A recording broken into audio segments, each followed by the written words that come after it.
Hello viewers, welcome back to my channel ओमेजो point.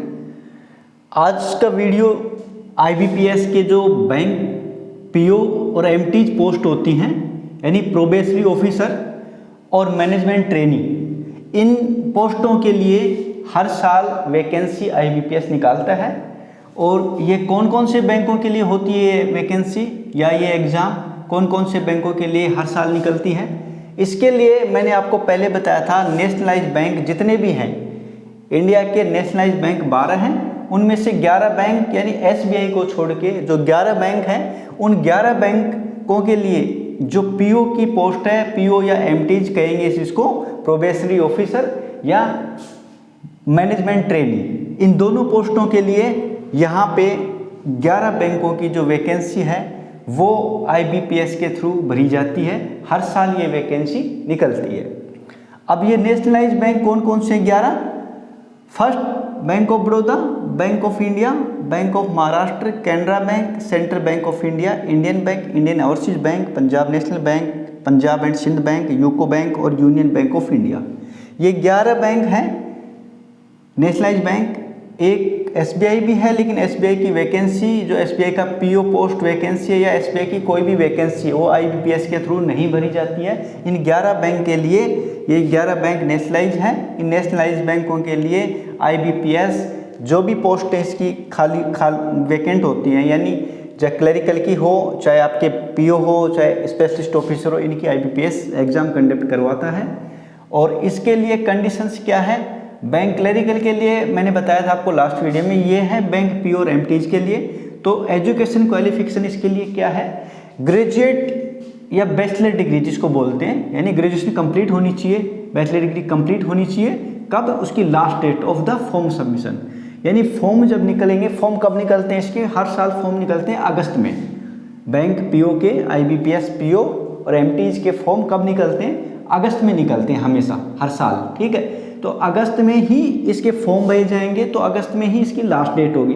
यानी जैसे फर्स्ट या सेकंड या फर्स्ट वीक में, अगस्त के फर्स्ट वीक में बैंक पीओ और एमटीज के फॉर्म निकलते हैं, और उसी में अगस्त में जैसे 15 से 20 दिन देते हैं आपको फॉर्म भरने के लिए। तो वही टाइमिंग जो लास्ट डेट होगी फॉर्म की, फॉर्म सबमिशन की, इन फॉर्म जो सबमिट करोगे आप, उसकी लास्ट डेट होगी उसी दिन तक। उस दिन तक आपकी ग्रेजुएशन डिग्री कंप्लीट हो जानी चाहिए। यदि आपकी कंप्लीट नहीं है तो, यदि रिजल्ट वेटेड है किसी बंदे का, किसी कैंडिडेट का, और उसका रिजल्ट आने की जैसे पॉसिबिलिटी, जैसे फॉर्म निकला इसका 1 या 2 तारीख को, ठीक है, तो फॉर्म निकल के 17, 18 या 20 तारीख तक उसकी लास्ट डेट होगी। तो लास्ट डेट तक भी यदि उसका रिजल्ट आ जाता है उस कैंडिडेट का, तो वो फॉर्म अप्लाई कर सकता है। यानी इसकी लास्ट डेट से पहले आपकी बैचलर डिग्री, ग्रेजुएशन आपकी कंप्लीट होनी चाहिए। कोई भी पेपर वगैरह, कोई ड्यू वगैरह नहीं रहना चाहिए इसमें। ठीक, तो कंप्लीट डिग्री चाहिए इसको लास्ट डेट को एजुकेशन क्वालिफिकेशन के लिए। अब आती है एज लिमिट। एज क्या है? 20 से 30 ईयर। किसके लिए? बैंक पीओ और एमटीज के लिए। जो क्लरिकल की उसकी अलग थी, इसके लिए 20 से 30 एज है, यानी 20 से 30 साल के बीच का कोई भी कैंडिडेट ये पोस्ट के लिए फॉर्म अप्लाई कर सकता है, यानी इस पोस्ट के लिए वैकेंसी देख सकता है। एज में रिलैक्सेशन है कुछ कैटेगरीज को, जैसे ओबीसी को 3 ईयर का है, यानी जो अपर एज है जो 30 ईयर 30 साल, उसमें 3 साल की छूट किसको दी हुई है? ओबीसी को। SC ST को 5, ESM एक्स सर्विसमैन को 3 साल, और PWBD जो होता है पर्सन विद बेंचमार्क डिसेबिलिटी, यानी जिनमें विकलांगता है कुछ परसेंट, कुछ भी जितना परसेंट दे रखा है उतना है, तो उसको 10 साल का उसका क्या है? छूट दी हुई है। किसमें? एज में, 30 साल के अंदर, यानी वो 40 साल की एज तक अपना फॉर्म भर सकता है, यानी एग्ज़ाम दे सकता है, अप्लाई कर सकता है उसमें। इसके बाद आती है सिलेक्शन प्रोसेस, यानी सिलेक्शन प्रोसीजर में क्या है? बैंक पीओ और एमटीज के लिए पहले प्रीलिम्स होगा, यानी प्रीलिमिनरी एग्जाम होगी, प्री एग्जाम होगी, उसके बाद मेन एग्जाम होगा, उसके बाद इंटरव्यू होगी। यानी 3 इसके स्टेप हैं। प्री पास करोगे आप, उसके बाद प्री में से कट ऑफ जाएगी कुछ, उस कट ऑफ को जो पार करेंगे यानी क्रॉस करेंगे वो मेंस में जाएंगे, मेंस के बाद इंटरव्यू में जाएंगे। ठीक है, तो ये 3 स्टेप हो गए उसके बैंक पीओ के, यानी बैंक पीओ एमटीज के लिए। प्रीलिम्स देना पड़ेगा उसको, फिर मेंस एग्जाम, फिर उसके बाद इंटरव्यू होगा। इसके बाद बात करते हैं प्रीलिम्स जो एग्जाम होगी उसका सिलेबस क्या क्या है। इसके सिलेबस में हम बात करते हैं सब्जेक्ट कौन कौन से हैं? इंग्लिश, मैथमेटिक्स और रीजनिंग। यानी जो बैंक पीओ की एग्ज़ाम लगेगी आईबीपीएस के थ्रू, उसकी जो प्री एग्ज़ाम होगी उसमें 3 सब्जेक्ट होंगे आपके, इंग्लिश, मैथमेटिक्स और रीजनिंग। इंग्लिश के क्वेश्चन होंगे 30, इसके 30 क्वेश्चन के 30 ही मार्क्स होंगे, 20 मिनट्स इसको दिया जाएगा, टाइमिंग 20 मिनट्स है। मैथमेटिक्स के लिए 35 क्वेश्चन, 35 मार्क्स और 20 ये टाइमिंग दी हुई, ठीक है। अब रीजनिंग के लिए 35 क्वेश्चन और 35 ही नंबर है, 35 क्वेश्चन, 35 मार्क्स और 20 मिनट इसमें टाइमिंग दी जाएगी। इसके बाद बात करते हैं इनके टोटल, यानी 100 क्वेश्चन होंगे और 100 ही मार्क्स होंगे और 60 मिनट यानी 1 घंटा, यानी टोटल इनका जो ये प्रीलिम्स होगा, प्री एग्जाम होगी बैंक पीओ की, उसमें 100 क्वेश्चन 100 नंबरों के 60 मिनट यानी 1 घंटे में आपको कंप्लीट करने पड़ेंगे, ठीक है। ये हुआ आपका प्री एग्जाम के बारे में। अब बात करते हैं मेंस एग्जाम के लिए। तो मेंस एग्जाम में क्या है कि आपके सब्जेक्ट दे रखे हैं 5, यानी 4 सब्जेक्ट तो ये है, एक्स्ट्रा एक ऐसे और रिलेटर का है। 4 सब्जेक्ट में तो क्या है, फर्स्ट आपका हो जाएगा जनरल या फिर इकोनॉमी या बैंकिंग से रिलेटेड अवेयरनेस, यानी उससे संबंधित आपको जागरूकता के क्वेश्चन, यानी इकोनॉमी, इंडियन इकोनॉमी का रिलेटेड, बैंकिंग से रिलेटेड या जनरल अवेयरनेस, ठीक है। इनसे रिलेटेड एक सेट 40 क्वेश्चन का होगा, वो 40 क्वेश्चन के 40 ही नंबर होंगे, 40 क्वेश्चन के 40 मार्क्स होंगे और टाइमिंग दी जाएगी इसको 35 मिनट्स की, ठीक है। अब देखो ये टाइमिंग अलग अलग सेक्शन में, इसमें मेंस में भी बांटी गई, इसमें भी। इसका मीनिंग ये है, इसका मतलब ये है कि आपका इंग्लिश का सेक्शन जैसे चालू होगा तो 20 मिनट के बाद अपने आप ये इंग्लिश वाला पोर्शन क्लोज हो जाएगा। उसके बाद मैथमेटिक्स का चालू होगा, इसके लिए भी 20 मिनट, यानी 20 मिनट से ज़्यादा टाइम आप उसको नहीं दे सकते। इसके बाद रीजनिंग है, इसमें 20 मिनट के बाद आप ज़्यादा टाइमिंग नहीं दे सकते। इस टाइप से अलग अलग सेक्शन इसीलिए दिया हुआ है कि अलग अलग इनकी फिक्स टाइमिंग है, 20 मिनट से ज़्यादा आप इनमें से किसी सेक्शन को नहीं दे पाएंगे। ऐसे टाइमिंग इनके लिए है। जो आपका ये है first portion, general, economy, banking, awareness, इन तीनों की अवेयरनेस है। ये क्या है, 40 क्वेश्चन 40 मार्क्स 35 मिनट्स के लिए। इसके बाद इंग्लिश आता है, इंग्लिश सब्जेक्ट है, इसमें 35 क्वेश्चन है। 35 क्वेश्चन के लिए क्या दे रखा है, मार्क्स दे रखे हैं 40 और टाइमिंग दे रखी है 40 मिनट, ठीक है। रीजनिंग है, रीजनिंग और कंप्यूटर को इकट्ठा, इसके क्वेश्चन होंगे 45, मार्क्स हैं 60 और टाइमिंग दे रखी है 60 मिनट्स, ये 60 मिनट यानी 1 घंटा दिया जाएगा यहाँ पे, ठीक है। इसके लिए रीजनिंग और कंप्यूटर के लिए इनके दोनों के 45 क्वेश्चन, 60 नंबर और 60 मिनट टाइमिंग। इसके बाद मैथमेटिक्स यानी जो गणित है उसका डीआई का पोर्शन लिया जाएगा ज़्यादातर, ठीक है। डेटा इंटरप्रिटेशन, ठीक है, डीआई होता है डेटा इंटरप्रिटेशन, यानी उसी एक ही क्वेश्चन में 5-5, 7-7 क्वेश्चन होंगे आपके, ठीक है। परसेंट पे हो जाएगा, उसमें और भी कुछ निकलवा लेगा, ठीक है, प्रॉफिट लॉस सारा कुछ निकलवा लेगा उसी में, डेटा डीआई उसी को बोलते हैं, ठीक है। ये हैं 35 क्वेश्चन आपके, 35 क्वेश्चन 60 मार्क्स के और टाइमिंग दिया जाएगा उसको 45 मिनट्स। इस टाइप से ये हो गए 4 क्वेश्चन आपके मेंस के अंदर, ठीक है। इन 4 क्वेश्चन का तो अलग सेट होगा, ये होगा 135 क्वेश्चन, 155 सॉरी 155 यानी 155 क्वेश्चन होंगे और मार्क्स होंगे इनके 200, ठीक है। 200 मार्क्स के 155 क्वेश्चन होंगे और टाइमिंग दिया जाएगा 3 घंटे, यानी टोटल मिला के 3 घंटे आपको इसके लिए दिए जाएंगे। इसके बाद एक विंडो अलग से, यानी एक सेट अलग से आपका इंग्लिश लैंग्वेज का, इसमें क्या है आपको लेटर लिखना है और ऐसे लिखना है। ये दोनों राइटिंग यानी 2 क्वेश्चन होंगे, लेटर का अलग होगा, ऐसे का अलग होगा। ये डिस्क्रिप्टिव टाइप का है, ठीक है, ये लिखना पड़ेगा आपको। ये इसके 2 क्वेश्चन दोनों के मिला के एक लेटर का हो जाएगा, एक ऐसे का हो जाएगा।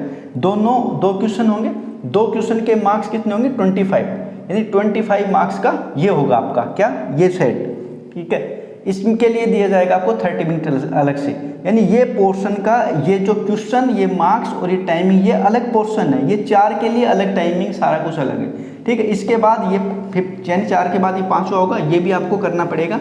इसके बाद जो प्री है, प्री की जो मेरिट जाएगी उसके बाद मेंस में बैठेंगे और मेंस की जो कट ऑफ जाएगी उससे इंटरव्यू के लिए बुलाए जाएंगे, जैसे 2 गुना या 3 गुना जितने भी गुना बुलाए जाते हैं, ठीक है। 3 मल्टीपल 4 मल्टीपल, यानी जो मेंस की जो मेरिट जाएगी उसमें इंटरव्यू के लिए जितनी सीट है उस सीट का 2 मल्टीपल 2 गुना 3 गुना 4 गुना जितना भी बुलाया जाए वो इंटरव्यू के लिए कॉल किए जाएंगे। अब आगे क्या प्रोसीजर है, इन दोनों एग्जाम्स की जो प्रीलिम्स है और मेंस, इन दोनों में नेगेटिव मार्किंग का लिखा हुआ है क्लियर कट कि भाई नेगेटिव मार्किंग होगी 1/4, यानी एक क्वेश्चन, एक गलत क्वेश्चन के लिए यदि गलत आंसर देते हो किसी भी क्वेश्चन का आप, तो उसका 1/4 हिस्सा काट लिया जाएगा, यानी सही मार्क्स का 1/4, यानी 4 क्वेश्चन आपके गलत होंगे, 4 आपने क्वेश्चन के आंसर गलत दे दिए, ठीक है, तो 4 क्वेश्चनों पे 1 नंबर आपका सही वाला काट लिया जाएगा, यानी 1/4 इसकी नेगेटिव मार्किंग है, ठीक है। इसके बाद मिनिमम मार्क्स इन इंटरव्यू, यानी इंटरव्यू में जो आपका इंटरव्यू होगा 100 मार्क्स का, ठीक है, इंटरव्यू होगा कितने का, 100 मार्क्स का, उसमें 35% मिनिमम मार्क्स आपको लेने ही पड़ेंगे यदि आप SC ST और OBC और PWBD कैटेगरी के हो। इन कैटेगरी के लिए 35% मार्क्स लेने, और बाकी जो बच गई कैटेगरी उनके लिए 40% यानी 40% मार्क्स आपको इंटरव्यू में लेने ही पड़ेंगे। यदि ये मार्क्स नहीं आते तो आप उस एग्जाम से सीधे बाहर हो जाएंगे। इतने मार्क्स आपको कम से कम लेने ही पड़ेंगे इंटरव्यू के अंदर, ठीक है। इसके बाद बात करते हैं रेशियो इन फाइनल मेरिट। जो फाइनल मेरिट बनेगी आपकी उसमें रेशियो कितना होएगा, यानी 80% वेटेज तो दिया जाएगा जो आपकी एग्जाम होगी। एग्जाम कौन सी, मेंस, प्रीलिम्स तो सिर्फ एक क्वालिफाइंग है, ठीक है। इसके बाद जो इसमें क्वालिफाइंग है वो मेंस में जाएंगे। मेंस के मार्क्स और इंटरव्यू के मार्क्स आपकी फाइनल मेरिट बनाएंगे। तो मेंस के मार्क्स कितने हैं, देखो ये कितने थे, यहाँ पे 155 क्वेश्चन है, मार्क्स इतने हो गए 225, ठीक है। मार्क्स हो गए आपके 200, मार्क्स हो गए 200 और ये 25, 225 हो गए। इसके बाद बच क्या गया आपके पास, ये 30 मिनट्स का, ये इसके 30 मिनट्स है, 30 मिनट इसके, ठीक है। अब क्या करना है आपको, जो फाइनल मेरिट का जो मैं बता रहा है 80% वेटेज 155 तो आपका ये हो गया। इसके बाद आपका 155 नहीं, ये होगा आपका 200 होगा भाई, यहाँ पे सॉरी कितना होगा 200, यानी 200 मार्क्स के तो आपकी एग्जाम होगी मेंस, और आपके 25 नंबर का ये होगा, यानी 200 और 25 हो जाएंगे आपके टोटल, कितने हो जाएंगे 225 नंबर का 80% वेटेज दिया जा रहा है। और 100 नंबर जो इंटरव्यू के इसको आपको 20% वेटेज दिया जाएगा, यानी 20% वेटेज आपको 20% वेटेज इसका दिया जाएगा, किसका, इंटरव्यू का, यानी 100 मार्क्स का 20% वेटेज, और इसका जो रिटन एग्जाम है इसका 80% वेटेज दिया जाएगा। इस तरीके से आपकी ये फाइनल मेरिट निकलेगी इसमें बैंक PO में, ठीक है। यानी मेंस एग्जाम अच्छे से आप करो, अच्छे से मार्क्स लो, इसके बाद इंटरव्यू आप अच्छे से दो, तो ये दोनों के मार्क्स मिला के आपको फाइनल मेरिट में लेके जाएंगे, यानी फाइनल सिलेक्शन आपका होगा। तो मैं आशा और उम्मीद करता हूँ कि आपको ये जो बैंक PO का जो आपको इन्फॉर्मेशन ये दी जा रही है ये बिल्कुल आपके सही से समझ में आ गई होगी, और आप इसका ज़्यादा से ज़्यादा आप इस वीडियो को शेयर करेंगे, लोगों तक पहुंचाएंगे जिनको इसके बैंक PO की प्रोसीजर के बारे में पता नहीं है, या फिर जो बैंक IBPS के बारे में जानते हैं कि बैंक PO की प्रोसीजर क्या है, कैसे बैंक PO बनते हैं। ये असिस्टेंट मैनेजर लेवल की पोस्ट है बैंक PO है जो, ठीक है। और इन बैंक्स के लिए होती है एग्ज़ाम, हर साल निकलती है। तो आप इसकी जो 20 से 30 साल एज लिमिट है तो इसमें 10 चांस मिल जाएंगे आपको कंटिन्यू, आप किसी भी रिजर्व कैटेगरी से नहीं है तो भी, तो 10 चांस में आप सेकंड या थर्ड चांस में हो जाते हैं, पहले चांस में भी हो जाते हैं लोग। तो आप अच्छे से तैयारी करें तो आपका सिलेक्शन हो सकता है। यदि आप कोई गार्जियंस या किसी के पेरेंट्स यदि ये देख रहे हैं तो जिनके बच्चे अभी ग्रेजुएशन में हैं या ग्रेजुएशन कर रहे हैं, तो वो भी अब इस वीडियो से पूरी इन्फॉर्मेशन लेके बच्चे को गाइड कर सकते हैं। और बैंक से रिलेटेड जितने भी पोस्ट हैं उनके सभी के वीडियो में कंटिन्यू बना रहा हूँ, तो आप किसी भी पोस्ट के लिए स्पेशल उस वीडियो को देख सकते हैं, चाहे वो क्लरिकल कैडर का हो, चाहे बैंक PO MTH का हो, चाहे स्पेशलिस्ट ऑफिसर का हो, चाहे RRB से रिलेटेड हो। तो इस टाइप से ये लगातार मैं वीडियो बनाऊंगा, आप इनसे ज़्यादा से ज़्यादा इन्फॉर्मेशन लें। और फिर भी यदि इसमें कोई कमी रह जाती है वीडियो में, कहीं कोई इन्फॉर्मेशन यदि मिस हो जाती है तो आप कमेंट बॉक्स में ज़रूर बताएं। Thank you.